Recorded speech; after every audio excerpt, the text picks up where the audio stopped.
భగవాన్ రమణ మహర్షి ఆశ్రమంలో నా స్నేహితుడు ఒకడు ఈ మధ్య కాలంలో వెళ్ళి బాగా చీకటి పడిన తర్వాత ఓ చెట్టు కింద నించున్నాడు ఏదో కారణానికి. నించుంటే ఒక పెద్ద నాగుపాము ఒకటి అతని పాదాల నుంచి పాకుతూ వెళ్ళింది. కడుపు చల్లగా ఉంటుందంటారు పాముది. చాలా మంచు ముద్దలా ఉంది, ఏమిటిదని అతను చూస్తున్నాడు. చూస్తుంటే కాళ్ళ మించి పాకుతూ వెళ్ళిపోయింది.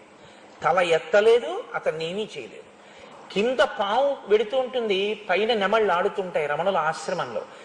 ఋష్యశృంగుడు తపస్సు చేసిన చోట కప్పకి పాము పడగ పట్టింది అంటే నిజమా అంటాం మనం. మీరు రమణ మహర్షి ఆశ్రమానికి వెళ్ళి చూడండి. ఆయన తపోబలం, అంతటి మహాపురుషుడు తిరిగాడినటువంటి ఆ ప్రదేశానికి ఉన్నటువంటి శక్తి, అది ఇప్పటికీ కూడా పరస్పర విరుద్ధమైనటువంటి భావములు కలిగినటువంటి ప్రాణుల మధ్య సయోధ్యని చేకూరుస్తుంటుంది. ఆ ప్రాణులు తమ మధ్య ఉన్నటువంటి వైరాన్ని మరిచిపోతాయి. కారణం ఏమిటంటే